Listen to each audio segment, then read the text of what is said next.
আমারকে নিয়ে সবথেকে বেশি টেনশন করতো আমার মা। যখন মারা যাব তখন ওকে কে দেখবে? পড়াশোনা করে কোনো লাভ নাই, সমাজের বোঝা হয়ে থাকবে, এরকম অনেক কথা শুনতে হয়েছে লাইফে। যখন এই কথাগুলো বলতো আম্মুর কাছে গিয়ে কান্না করতো, আম্মু আল্লাহ আমাকে কেন দুইটা হাত দেয় নাই। কেউ কি কোনো মজা নিয়েছে? অনেকেই তো মজা নিত। একটা ছেলের দুইটা হাত দুইটা পা কিচ্ছু নাই, আমি ওকে দেখে আল্লাহর কাছে শুকরিয়া দিয়ে গেলাম ওই দিন থেকে, যে আল্লাহ পাকের ইচ্ছে, আল্লাহ পাকের কাছে হাজার হাজার শুকরিয়া যে আল্লাহ পাক আমাকে অনেক ভালো রাখছে।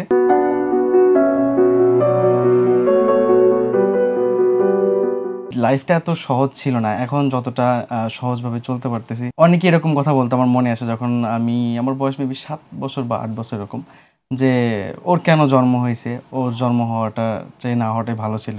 আবার অনেকে বলতো যে ও পড়াশোনা করে কি করবে। যখন স্কুলে যাইতাম অনেকে আজে বাজে কথা বলতো মুরব্বীরা, যে ও পড়াশোনা করে কি করবে, ঢাকায় গিয়ে রাস্তায় ফুটপাতে ভিক্ষা করলেই হয়, পড়াশোনা করে কোনো লাভ নাই, সমাজের বোঝা হয়ে থাকবে, এরকম অনেক কথা শুনতে হয়েছে লাইফে। আচ্ছা, তো নর্মালি যখন আপনি ছোট থেকে বড় হয়েছেন, যখন বোঝার বয়স হয়েছে আপনার, তখন আপনার কিরকম লেগেছে যে মানে আমি এভাবে চলছি বা আমি এভাবে জীবনযাপন করছি, আপনার কাছে কেমন লাগতো? আমি তখন যখন এই কথাগুলো বলতো, তখনও তো বলতো, যখন এই কথাগুলো বলতো আম্মুর কাছে গিয়ে কান্না করতো, আম্মু আল্লাহ আমাকে কেন দুইটা হাত দেয় নাই, বলো তো আমি কি দোষ করছি। আম্মু অনেক কান্না করতো যে তুমি চিন্তা করো না, যে আল্লাহ তোমাকে হয়তো এর পরিপ্রেক্ষিতে ভালো কিছু রাখছে, তুমি ইনশাল্লাহ জীবনে অনেক ভালো কিছু করতে পারবা, তুমি পড়াশোনাটা করো। আম্মু অনেক কান্না করতো আমার নিয়ে, যে আসলে আমার দুইটা হাত নাই, আমি কি করবো। আমারকে নিয়ে সব থেকে বেশি টেনশন করতো আমার মা, কারণ আমার মা চিন্তা করতো যে এখন না হয় আমি বেঁচে আছি, ওর আমি সব কিছু করে দিচ্ছি, ওকে ওর পাশে থাকতেছি, কিন্তু আমি যখন মারা যাব তখন ওকে কে দেখবে। তো এটা নিয়ে বেশিরভাগ হচ্ছে নিজের গ্রামের মানুষগুলাই বেশি এফেক্ট পড়তো আর কি। আচ্ছা, তো আপনার কি মনে হয় এটা কি চন্দ্রগ্রহণ বা সূর্যগ্রহণের কোনো ইফেক্ট?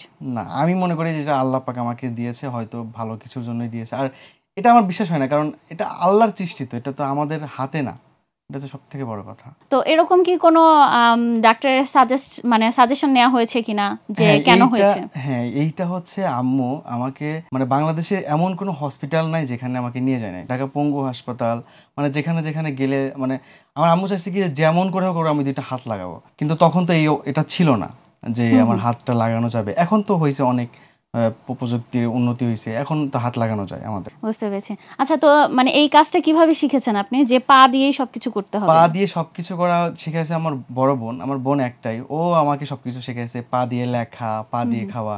ও আমাকে বলতো কি, শোন এখন না হয় আম্মু বাঁচে আছে, আমি সাথে আছি, আমি তোরে দেখতেছি, আম্মু তোরে দেখতেছে, যখন তুই বড় হবি তখন তোরে কে দেখবে, পড়াশোনা করবি, বাইরে যাবি, তখন তোকে কে দেখবে। তো আম্মু কি করবে কি করবে, উনি চিন্তা করে পায় না যে আম্মু অসুস্থ থাকতো সবসময়, সে খুবই টেনশনে থাকতো যে আমি কেমনে কি করব, কি করলে ভালো হবে। সে অনেক চিন্তা ভাবনা করে একটা বুদ্ধি বের করলো কি, যে ট্যাপ আছে না, আমাদের তখন তো বাথরুম ছিল হচ্ছে আপনার স্ল্যাপের আর কি, গ্রামে যে বাথরুমগুলো থাকে।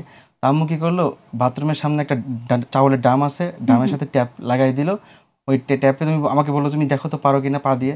তো প্রথমবার পারলাম না, 3-4 দিন অনেক কষ্ট হইলো। তারপর আম্মু আর আপু মিলে দুজনে শিখাই দিল, এরকম এরকম করো তুমি পারবা। তারপর ধীরে ধীরে এখন A to Z কাজ পা দিয়ে সবকিছু আমি করতে পারি। কম হলেও আপনার 5 বছর সময় লেগেছে পা দিয়ে সবকিছু করা। হ্যাঁ, আমি যদি বড় হয়ে চেষ্টা করতাম তখন আমি পারতাম না, কারণ তখন তো ছোট ছিলাম, পা যেদিকে নিতাম সেদিকে যাইতো, আর বড় হওয়ার পর তো ওইটা তো কষ্ট হয়ে যাইতো, যার কারণে আম্মু ছোটবেলা থেকে আর কি কাজগুলো করাইছে। তো আপনি তো স্কুলে পড়েছেন শুনেছি, তো স্কুলের যে জার্নিটা, আমি পুরো স্টোরিটা আসলে জানতে চাচ্ছি। হ্যাঁ, স্কুলে তো ফার্স্টে আমাকে ভর্তিই করে নাই। আমি যখন আমার তখন হচ্ছে 8 বছর বয়স, তো আমাকে স্কুলে ভর্তি করে নাই। তখন হচ্ছে আমার গ্রামে একটা স্কুল ছিল, শিশুদের স্কুল আর কি।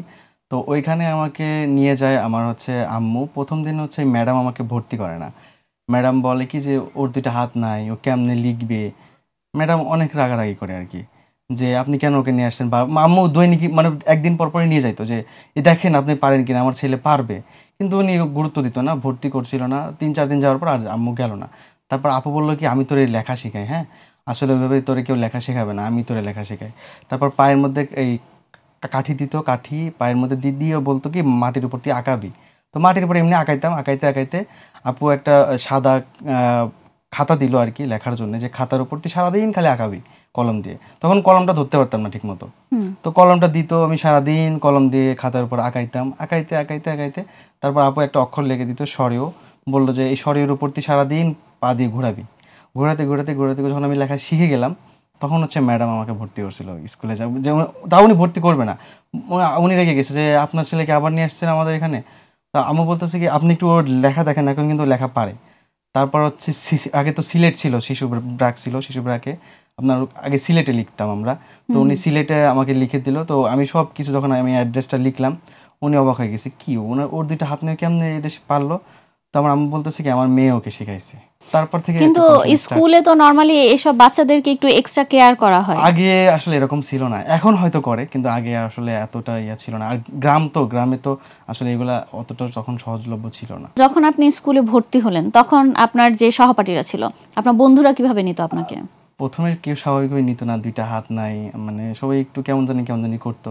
তারপর আমি যখন স্কুলে ফার্স্ট হইলাম, মানে আমাদের ওই ক্লাসে আমি ফার্স্ট হয়েছিলাম, তখন থেকে আর কি সবাই অনেক গুরুত্ব দিত, বন্ধু বান্ধবী সবাই অনেক বেশি হয়ে গেল। তখন আমি ক্লাস 1 থেকে ক্লাস 2 পর্যন্ত ছিলাম হচ্ছে শিশু ব্র্যাক থেকে একদম ক্লাস 2 পর্যন্ত রোল 1 ছিল, তারপর 2, তারপরে 1 আবার 2, 5-এ উঠেও 2 হয়েছিল।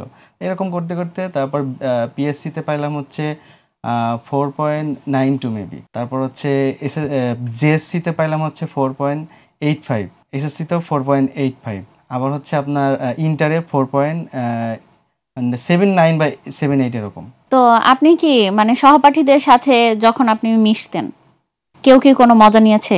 অনেকেই তো মজা নিত, ফার্স্টে মজা নিত, পরবর্তীতে আর কেউ মজা নিত না, সবাই অনেক ভালোবাসতো, সাপোর্ট করতো। ফার্স্টে সবাই অনেক মজা নিত। আচ্ছা, কেমন মজা নিত, মানে কি বলতো আসলে? ওর দুইটা হাত নাই, ও কেমন করে চলে, মানে আজে বাজে কথা বলতো, যেটা আসলে ক্যামেরার সামনে ছোটবেলায় তো এখনো অনেকে বলে, অনেক মানুষ অনেক ধরনের কথা বলে, এখন তো একটু মানে যাই হোক। তারপর আল্লাহ পাকের ইচ্ছা, আল্লাহ পাকের কাছে হাজার হাজার শুকরিয়া যে আল্লাহ পাক আমাকে অনেক ভালো রাখছে। মানে আমি একটা জিনিস, আমি ছোটবেলা থেকে আজ পর্যন্ত কখনো আমি মানে আল্লাহর কাছে অভিযোগ দেই নাই। মানে তখন যখন আমি বোঝা শিখলাম, এখানে একটা কাহিনী আছে, সেটা হচ্ছে যে আমি যখন ছোটবেলায় যখন ওই যে বলতাম যে আল্লাহ আমাকে দুইটা হাত দেওনি কেন, তারপর হচ্ছে আমার বোন আমাকে যখন ঢাকাতে বোন যখন জব করতো, তো আমাকে একদিন ঢাকা নিয়ে আসলো, একটা ছেলের দুইটা হাত দুইটা পা কিচ্ছু নাই, গরমের মধ্যে ওই ওভারব্রিজে আপনার ভিক্ষা করতেছে, গা ঘেমে যাচ্ছে রোদের মধ্যে। আমি ওকে দেখে আল্লাহর কাছে শুকরিয়া আদায় করলাম ওই দিন থেকে, যে না আমার তো দুইটা পা আছে, আমি চলতেছি, আমি সব কিছু করতেছি, আমার ফ্যামিলির কাছে আমি চাইলে আমাকে দিচ্ছে, কিন্তু এই ছেলেটার দুইটা হাত দুইটা পা কিচ্ছু না, ভিক্ষা করতেছে, তাহলে ওর কতটা কষ্ট।